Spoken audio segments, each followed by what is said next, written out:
conhecido, o Salmo 121. É um salmo que muitos irmãos sabem já decorado, recita já esse salmo decorado. E o nosso pastor, o presidente, pastor Coriolando, ele tem um trabalho interessante, que antigamente se fazia assim: na ceia, na sede, quando é na segunda parte da ceia, que é na distribuição do cálice, enquanto os irmãos estão distribuindo os cálices, ele dá a oportunidade à igreja para recitar versículo, né? E antigamente era assim, os irmãos lembram? Os irmãos se levantavam, citavam um versículo, outros citavam outro versículo, e isso é muito importante. E aqui, meus irmãos, este Salmo 121, escrito por o salmista, ele fala sobre a fidelidade de Deus. Porque Deus, irmãos, ele é fiel. A Bíblia diz que ele é fiel, e ele realmente é fiel para cumprir o que fala e o que deixou escrito na sua palavra. É por isso mesmo que Jesus falou certa vez que passará o céu e a terra, mas a sua palavra não há de passar. Então a palavra de Deus, irmãos, ela é fiel, ela se cumpre integralmente. Ela fala do passado, ela fala do presente e fala do futuro. Aleluia. E lá em Hebreus está escrito que Jesus é o mesmo ontem, o mesmo hoje e será eternamente. Nós estamos vivendo os dias, irmãos, que muitos que se dizem crente entraram nessa onda de modernidade, porque as coisas hoje têm que ser diferentes, porque o mundo é diferente, as coisas ficaram diferentes. Se ficou diferente foi para eles, mas Jesus é o mesmo. Jesus é o mesmo, Jesus não muda. A palavra diz que devemos permanecer naquilo que aprendemos, mas muitos irmãos estão entrando nessa onda da modernidade, que as coisas hoje é diferente. Só, irmão, que Jesus não aceita esse tipo de coisa. Aleluia. Lá em Josué, os irmãos conhecem bem a história do nosso irmão Josué, que foi o sucessor de Moisés. Quando Deus fala com Josué para suceder a Moisés, Moisés já estava velho, e Deus falou com Josué que Josué seria o sucessor de Moisés. Josué, filho de Nun. E ali, meus irmãos, quando Deus vai passar a responsabilidade para Josué, Deus dá algumas instruções a Josué. Lá no capítulo 1 do seu livro, versículo 7, versículo 8, aí Deus diz para Josué: olha, Josué, não se aparte da tua boca o livro desta lei, antes medita nele de dia e de noite, para que tenhas o cuidado de fazer conforme tudo quanto nele está escrito. Aleluia. Sem vos desviar nem para a direita, nem para a esquerda, e para que andes prudentemente. Então, irmãos, a palavra de Deus ela diz, a palavra de Deus ela ensina para nós que a gente não devemos remover os limites antigos, porque nós aprendemos, irmão, dos nossos pastores do passado, homens de Deus, homens que sofreram pela obra, homens que deram a vida pela obra de Deus, homens que fundaram os trabalhos de igreja, fundaram igreja, e hoje nós temos vendo aí a obra do Senhor ainda permanece. E muitos hoje, irmão, que com pouco tempo de fé, de crença, querem que a coisa mude, querem desfazer o que os nossos pastores sofreram para fazer, para criar. Aleluia.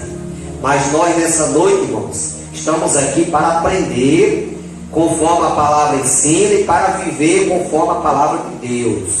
Aleluia. Olhando para Jesus, autor e consumador da nossa fé. Nós temos um caso interessante na Bíblia, quando Jesus, certa hora da noite, os discípulos estavam em alto mar no seu barco, e Jesus não foi no barco. Jesus ficou à beira da praia, e esperou anoitecer, e esperou ficar tarde da noite. Aí Jesus foi ao encontro dos discípulos, andando por cima das águas. E quando os irmãos, os discípulos viram Jesus, só que eles não sabiam que era Jesus, eles pensavam que eram os fantasmas, porque naquela época já se acreditava em fantasma, né?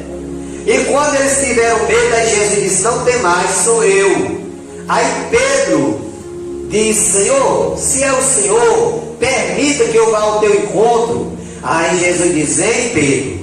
E Pedro começou a caminhar por cima das águas, caminhando ao encontro de Jesus. Só, irmãos, que tem um detalhe, nós podemos ver nessa história, que enquanto Pedro olhava para Jesus, ele caminhava sobre as águas, ele não se afundou. Mas quando ele tirou o olhar de Jesus, ele começou a se afundar. Qual é a lição para nós, irmãos? Que nós temos que andar nesse mundo olhando para Jesus. Se nós tirar o foco, se nós tirar a visão de Jesus, nós vamos se afundar que nem Pedro se afundou. Aleluia. Nós temos, irmão, que olhar para Jesus, que é o autor e consumador da nossa fé, que Jesus é o exemplo para nós, porque Ele deixou exemplo para nós em tudo. Tanto que Paulo escrevendo diz: sede os meus imitadores como eu sou de Cristo. Quem era Paulo, meus irmãos? Paulo, um homem que antes de ser crente era um homem perverso, era um homem perseguidor da igreja, era um homem que prendia os crentes, era um homem que fez parte da morte de Estevão, o primeiro mártir da igreja. Mas esse homem teve encontro com Jesus quando ele pede carta para Damasco, para prender os irmãos lá de Damasco que estavam pregando a palavra. E diz a Bíblia que ao se aproximar de Damasco, Jesus se apresentou para Paulo em um resplendor de luz, e ele caiu por terra. E quando ele caiu por terra, ele já caiu cego. E quando ele cai, ele grita: quem é, Senhor? Aí Jesus diz: eu sou aquele a quem tu persegue. Duro é para ti recalcitrar contra os aguilhões. Ou seja, Paulo pensava que estava perseguindo os irmãos, mas quem persegue um crente está perseguindo o próprio Jesus. Aleluia. Então a Bíblia diz que ele entrou na cidade, porque Jesus, ele perguntou: o que é para ele fazer, Senhor? Aí Jesus disse: entra na cidade. E ele entrou na cidade, passou 3 dias cego. E Jesus ali fala com Ananias. Ananias vem, ora por Paulo. Paulo recupera a vista e ali começa a pregar o Evangelho. E aí, então, de perseguidor agora passou a ser perseguido. Paulo foi o exemplo, foi o maior apóstolo já considerado, maior apóstolo de nosso Senhor Jesus. Não que ele fosse melhor do que os outros, ele era igual aos outros, mas maior no sentido de quê? Porque foi o que mais escreveu, mais 50% do Novo Testamento foi Paulo que escreveu. 13 epístolas do Novo Testamento é escrita por Paulo. Por isso mesmo que ele é considerado o maior apóstolo de nosso Senhor Jesus Cristo. Mas aqui, meus irmãos, o salmista diz que Deus é fiel. Deus é fiel com o seu povo. Irmão, Deus cuida do crente. O crente é a menina dos olhos de Deus. Aleluia. E quem toca em um servo de Deus, e quem toca em uma serva de Deus, está tocando na menina dos olhos de Deus. Aleluia. Aí você imagina, meu irmão, você imagina minha irmã, quando um argueiro cai no seu olho, você já fica agoniado, você já começa a coçar, você já vai procurar água para lavar os olhos, porque aquilo está incomodando você. Do mesmo jeito acontece com Jesus, quando alguém toca no servo dele, quando alguém toca na serva dele, Jesus fica inquieto, irmão. Aleluia. Por isso, irmãos, que Jesus disse a Paulo que ele não estava perseguindo os irmãos, estava perseguindo ao próprio Jesus. Aleluia. Então Deus é fiel conosco, Deus é fiel com as suas promessas, porque a palavra diz que ele não é homem para que minta, nem filho do homem para que se arrependa. Aleluia. Uma vez, até o pastor estava contando agora, há poucos dias na doutrina, uma irmã revoltada, porque dizendo ela que Deus tinha falado com ela e não tinha acontecido. Aí o pastor disse: não, minha irmã, não foi Deus que falou. Não, levantou seu irmão na igreja, uma irmã e profetizou, Deus falando para mim. Foi não, meu irmão. Esse irmão não foi usado por Deus, porque Deus, ele não mente. Quando é Deus, se cumpre. Isso foi só emoção do irmão, foi só emoção da irmã. Ela não falou pela boca de Deus, não. Não foi Deus falando através dela, não. Foi emoção apenas. Porque tem que saber isso. A Bíblia diz que a gente devemos provar se aquilo realmente é de Deus. Examinar a profecia. Se foi de Deus, vai acontecer. Se não foi, não vai acontecer nada. Aleluia. Porque Deus é fiel para cumprir com aquilo que diz. Glória ao nome de Jesus. Aqui o salmista diz, irmão, no versículo 1: elevo os meus olhos para os montes, de onde me virá o socorro? Em primeira mão, o salmista começa a olhar para os montes. Esses montes, irmão, hoje tem um significado. Os montes hoje para nós representam a luta, representa a tribulação que vem ao nosso encontro. Muitas vezes um problema que estamos enfrentando, muitas vezes uma doença que estamos enfrentando, e tudo isso representa os montes. Que muitas vezes a gente olha: meu Deus, tem misericórdia, será que eu vou conseguir? Será que vai dar certo? Será que a porta vai se abrir? Então, irmão, é o mesmo caso do salmista. O salmista elevou os olhos para os montes, começou a olhar para as dificuldades, começou a olhar para a tribulação. E parece que pelo pouco de tempo, de espaço de tempo, parece que o salmista tinha se esquecido que servia ao Deus grande, ao Deus fiel, ao Deus poderoso. Mas pelo tempo, ele olhou para os montes, olhou para a dificuldade, olhou para as tribulações, olhou para a enfermidade, olhou para a luta, para as críticas, para as perseguições, para as pedradas que estavam lhe jogando. Mas ele desperta, aí ele lembra, aí ele olha mais para cima, porque ele olhou, fez um olhar mais alto ainda, olhou mais alto ainda e disse: ah, já sei de onde vem o meu socorro. Aleluia. O meu socorro vem do Senhor, que fez o céu e a terra. Aleluia. Irmão, muitas vezes nós passamos por isso. A gente olha para as dificuldades, as lutas, o Golias se levanta, os leões estão furiosos, aleluia, e parece que a gente acha que não vai vencer, mas depois a gente se lembra: ah, o nosso Deus é o Deus do salmista, que o salmista diz que o socorro vem do Senhor, que fez o céu e a terra, aleluia. Aí nós temos o caso, irmão, de Daniel, jovem, crente, fiel, obediente, temente a Deus, levado cativo para a Babilônia, e lá foi 4 jovens crentes levados para a Babilônia: Daniel, Sadraque, Mesaque e Abednego.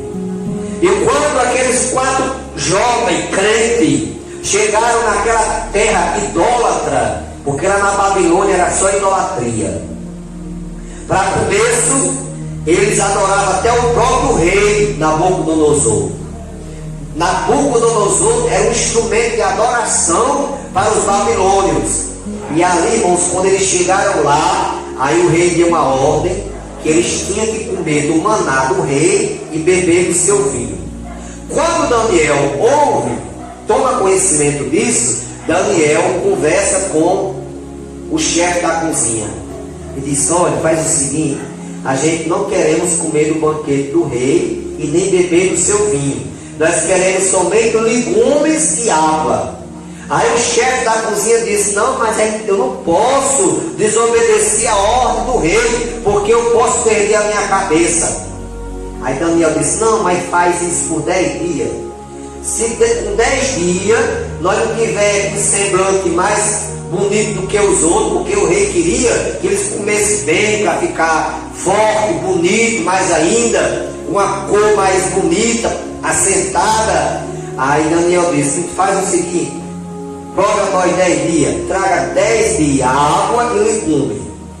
Aí ele assim fez, mesmo desobedecendo a ordem do rei. O chefe da cozinha fez, e com 10 dias, irmão, o semblante de Daniel, Sadraque, Mesaque e Abidênego estava mais bonito do que os outros jovens que estavam comendo o banquete do rei.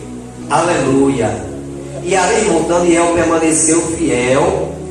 Quando Nabucodonosor morre, porque Nabucodonosor, irmão, ele era um homem idólatra, mas pela Bíblia, se você ler a Bíblia e for analisar, tem tudo para Nabucodonosor ter morrido um homem crente.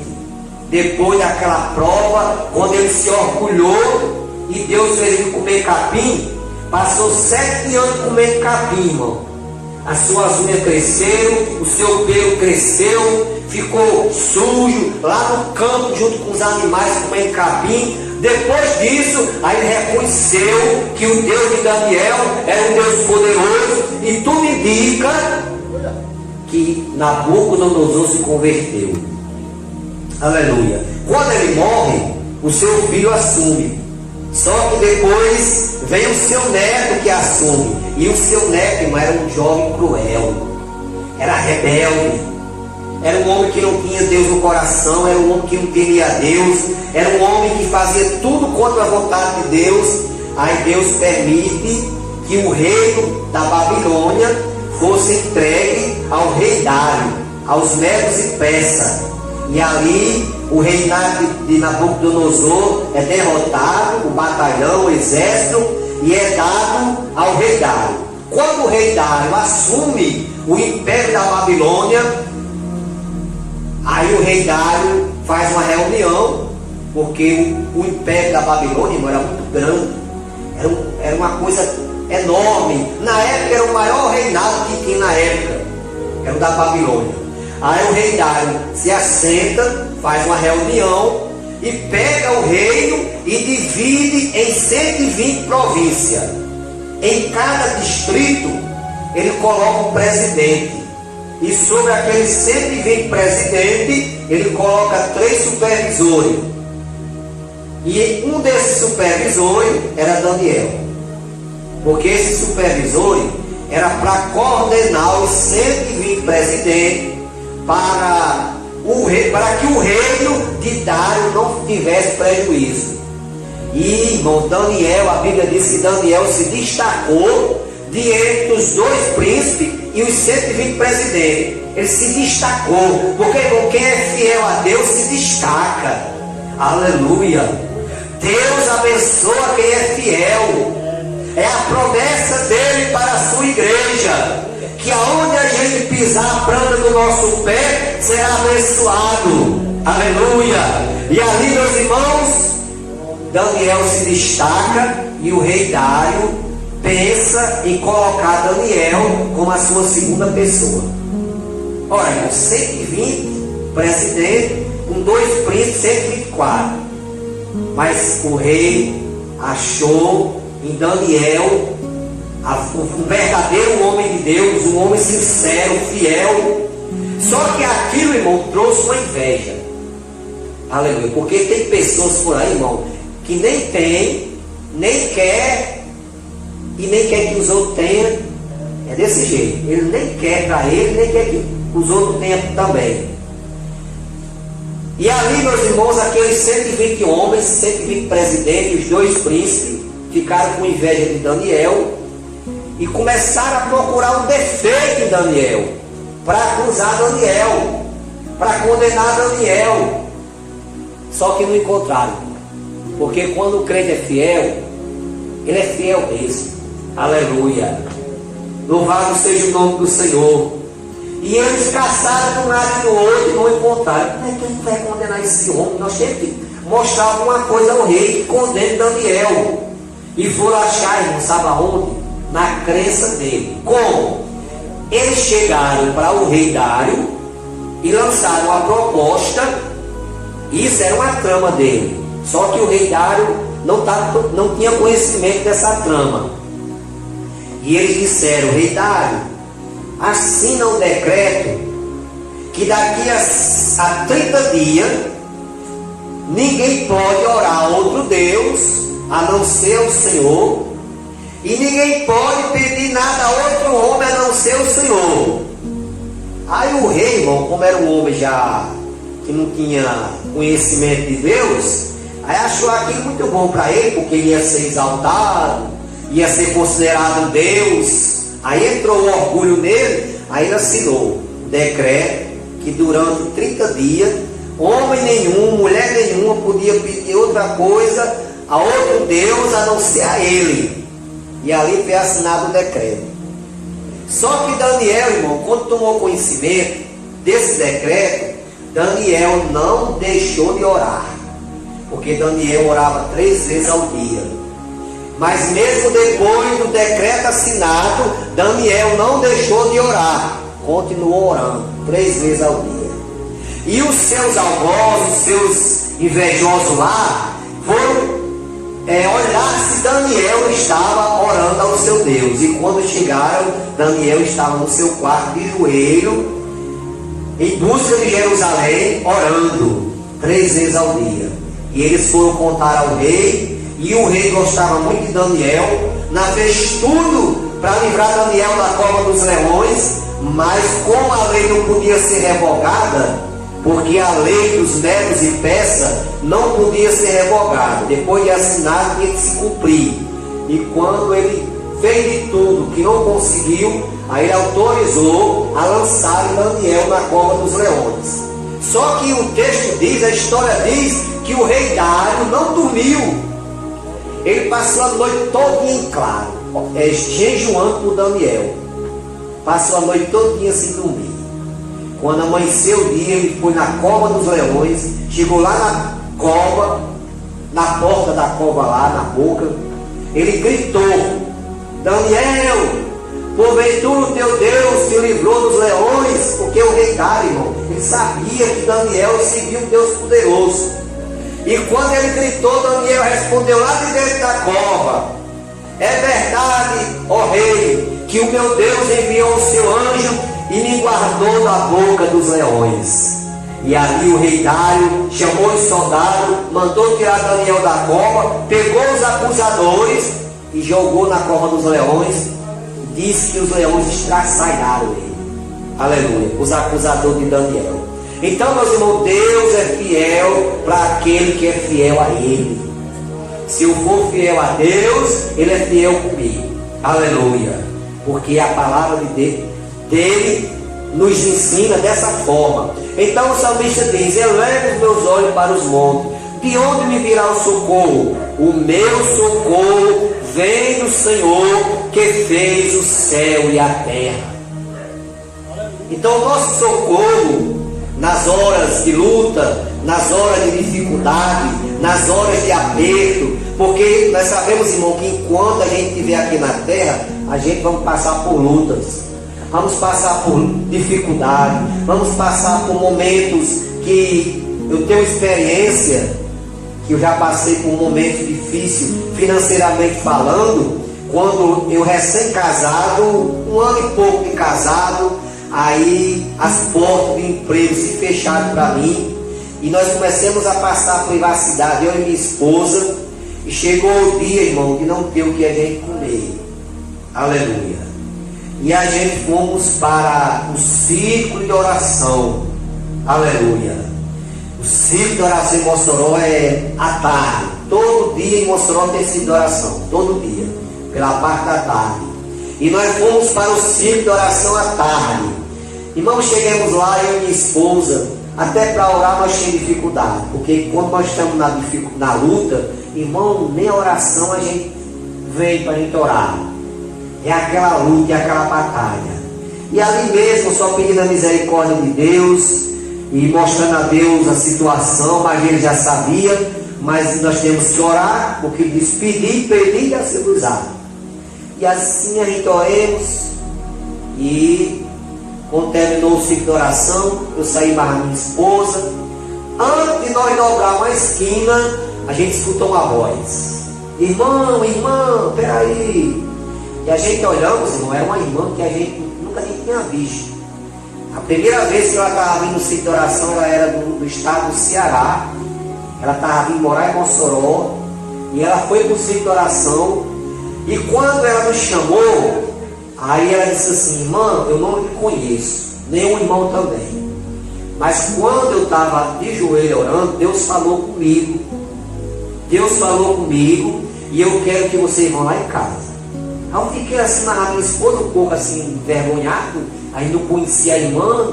Mas fomos com a irmã. E chegamos, entramos assim numa rua, à direita. E a casa dela era bem próxima lá. E entrando na casa, ela mandou nós entrar, mandou nós sentar. E disse: olha, os irmãos, fica aí que eu saio já. E nós sentados lá, meus irmãos, lá na sala, e escutando aquele chiado das sacolas. E eu e minha esposa calada, olhando um para o outro. Irmão, enquanto um pedaço, a irmã sai lá, uma sacola cheia. Vinha de tudo. E ela disse: irmãos, é o seguinte, eu não sei o que vocês estão passando, mas Deus mandou fazer isso. Receba, porque eu tenho que fazer o que Deus me mandou. Aí a gente agradecendo, Pai do Senhor, meu irmão, foi a providência de Deus. Aí o que acontece? Vamos estar na oração, depois do culto, quando eu dobro o joelho, irmão, aí que eu fecho os olhos, eu não sei se foi uma visão, eu não sei se eu peguei o cochilo, só sei que eu vi. De olho fechado eu vi. Apareceu um caminhão baú na minha frente. Caminhão fechado, estava aberto. E eu vi aquele caminhão lá, quando eu estava orando. Quando termina a oração, que a irmã vai cantar o hino para orar e encerrar o trabalho de oração, aí a irmã disse: irmã, eu estou sentindo vontade, Deus está me tocando, para me dar oportunidade a alguma irmã, algum irmão, que durante a oração de joelho, viu alguma coisa. Eu quero dar oportunidade. Aí eu pedi a oportunidade, disse: irmãos, aí eu contei. Eu vi, só que eu não estou entendendo o que é. Só sei que quando eu estava de joelho, de olho fechado, apareceu de repente um caminhão baú fechado. Quando eu conto, Deus usa a irmã interpretação. Interpretou o sentido daquele caminhão baú. Aí a irmã disse: olha, meu irmão, Deus está falando no meu coração para me dizer, o irmão, que esse caminhão baú que o irmão viu, dentro dele está a provisão de Deus para a sua casa. E a partir de hoje não vai faltar pão na sua mesa, até hoje, irmão. Sabe por quê? Porque Deus é fiel. Quando Deus fala, Deus cumpre. Aleluia. Deus é fiel. Por isso que o salmista aqui, ele tem razão em dizer que Deus é que vem para nos socorrer. Ele é o nosso socorro bem presente, como diz o salmista lá no Salmo 46. Deus é o nosso refúgio e fortaleza, socorro bem presente na angústia.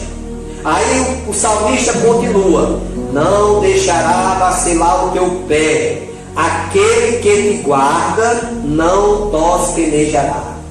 Ou seja, irmãos, o Deus que nós servemos, ele não tosqueneja, ou seja, ele não dorme. Enquanto a gente dorme, enquanto a gente está dormindo, Deus está ali ao nosso lado, velando por nós.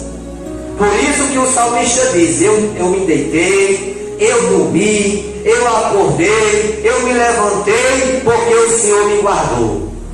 Porque quem guarda é Deus, irmãos. Aleluia. Diz o salmista: se o Senhor não guardar, em vão vigia o sentinela. Nós sabemos que os governos, que seja prefeitura, governo de estado ou federal, eles pagam aos vigias para guardar os prédios públicos. Mas, irmão, se Deus não guardar ali, irmão, não vale de nada aqui. Se Deus não guardar, não vale de nada. Pode guardar os vigias que quiser, mas não vale de nada, porque quem guarda é Deus.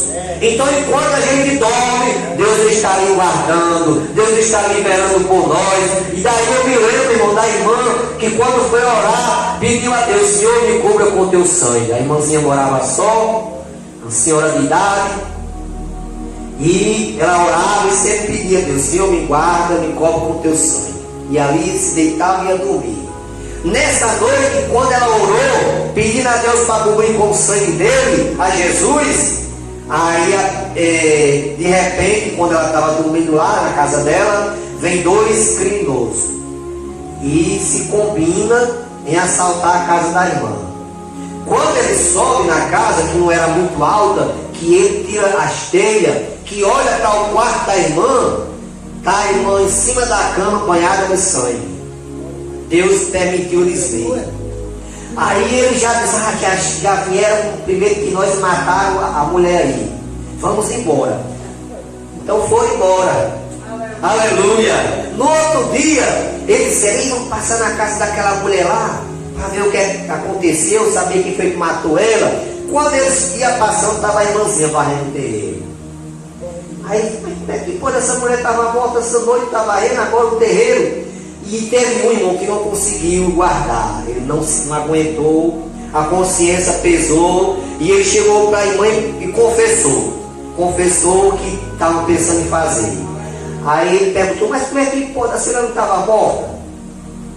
Ela disse, eu morta? Sim, nós viemos assaltar a sua casa ontem, quando abrimos o telhado lá, aí a senhora estava em cima da cama banhada de sangue. Aí ela disse, sabe o que é? Porque eu sou crente. E quando eu vou dormir, eu peço a Jesus para me cobrir com o sangue dele. E o que vocês viram em mim foi o sangue de Jesus. Aleluia. Então, queridos, é Deus quem nos guarda. Aonde a gente estiver, aonde a gente for, Deus é quem nos guarda. Por isso que o crente, irmão, tudo que faz, primeiro ora. Se vai viajar, ora. Senhor, me leve e me traz em paz. Me guarda. Então aqui diz que Deus não deixará vacilar o teu pé, porque Ele não dorme, Ele é quem nos guarda. Aleluia. Também diz aqui, meus irmãos, eis que não todos querejará, nem dormirá o guarda de Israel.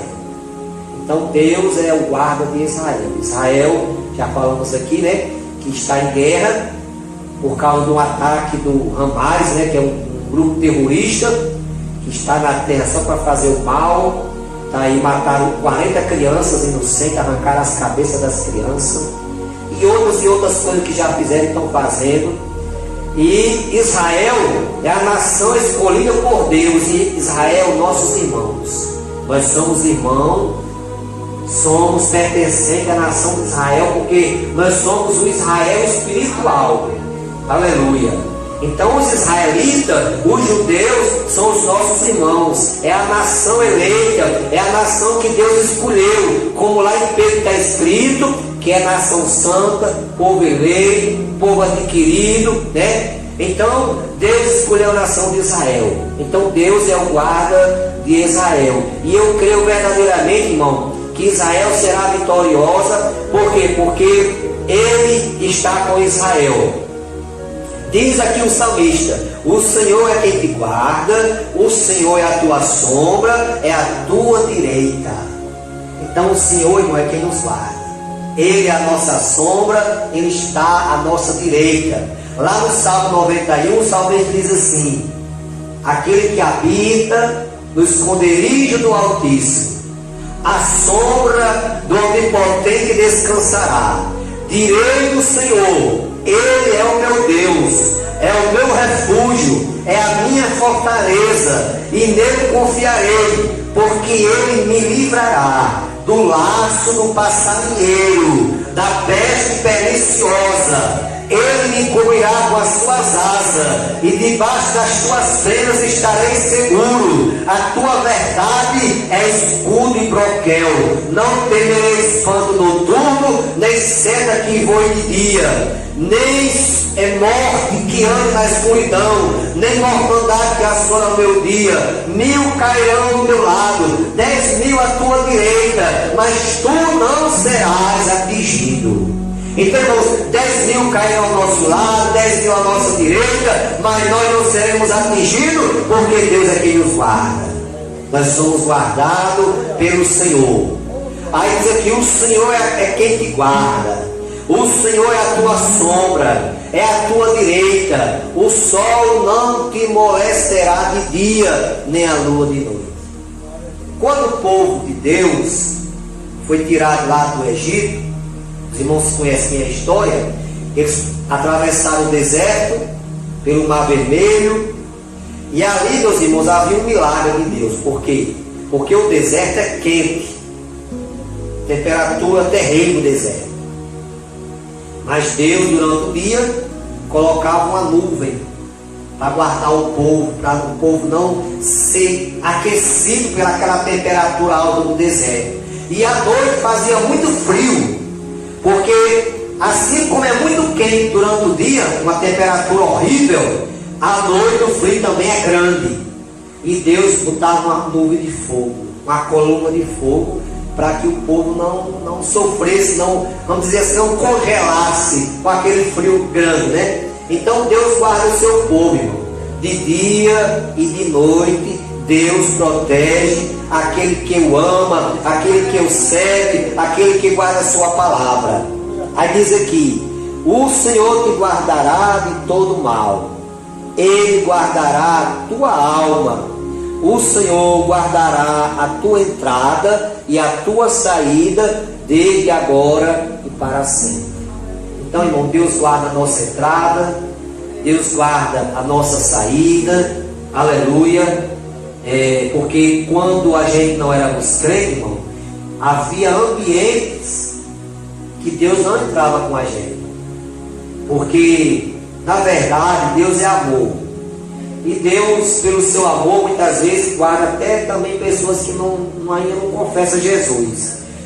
Mas em certos ambientes que essas pessoas entram, Deus não entra. Aí a pessoa está sozinha lá, né? Deus está sozinho lá. Mas a Bíblia diz que o anjo do Senhor acampa-se ao redor dos que o temem e os livra. Então o anjo de Deus, irmão, acampa ao nosso redor. Enquanto Satanás está ao derredor, bramando como um leão, buscando a quem possa tragar, o anjo do Senhor está ao nosso redor para nos guardar.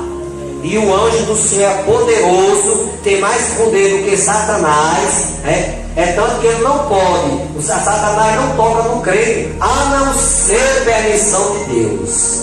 Porque Deus pode, como fez com Jó.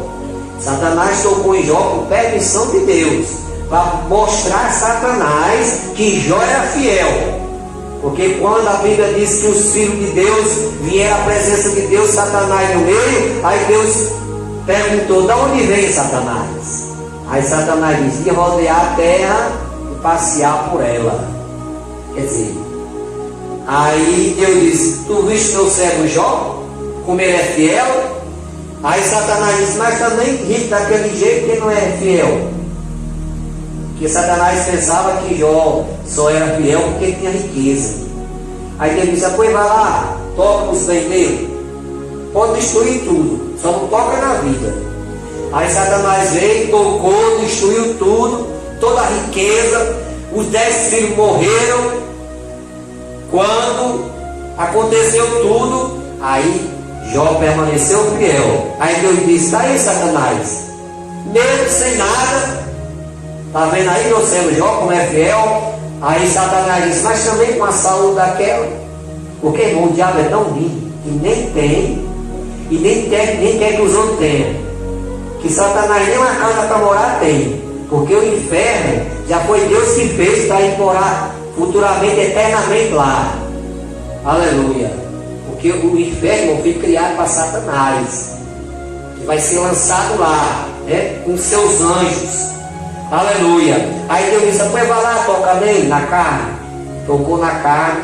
Jó foi para as cinzas, coçando com carne de telha. Já tinha perdido tudo, agora perdeu a saúde. A mulher chega, ele pensava que a mulher ia dar uma palavra de apoio. A mulher estava desviada. Aí disse: homem, não permanece fiel em seu Deus, amaldiçoe seu Deus e morre. Satanás disse: mulher, como fala uma doida, falas tu. Ele me deu, ele tomou, no saí do ventre da minha mãe, no tornarei, louvado seja o nome do Senhor. Aí lá na frente Jó diz: ainda que ele me mate, nele confiarei. Então, meus irmãos, ali Satanás foi envergonhado mais uma vez, porque ele só vem atacar o crente para ser envergonhado. Quando o crente é fiel, ele é envergonhado, porque Deus peleja pelo crente fiel. Aleluia. Aí a Bíblia diz lá no capítulo 42 que quando Jó orava pelos seus amigos, Deus virou o cativeiro de Jó, deu tudo em dobro, deu mais 10 filhos mais bonitos que os primeiros. Ele só permaneceu com a mesma mulher. Por quê? Porque Deus só fez uma mulher para um homem, né? Se Deus fosse um homem, sabe o que Deus tinha feito? Tinha matado a mulher e tinha dado outra crente a ele. Mas Deus não fez assim, porque quando Deus fez um homem, fez Adão e Eva, só deu uma Eva para Adão, né? Então Deus tem que velar pelo aquilo que está escrito. Aleluia. E assim, meus irmãos, a Bíblia diz que Deus restituiu tudo a Jó, novamente. Então Deus é aquele que nos guarda. Ele guarda a nossa entrada, guarda a nossa saída, desde agora e para sempre. Meus irmãos, estou feliz nesta noite por tudo conhecido, Salmo 121, conhecido.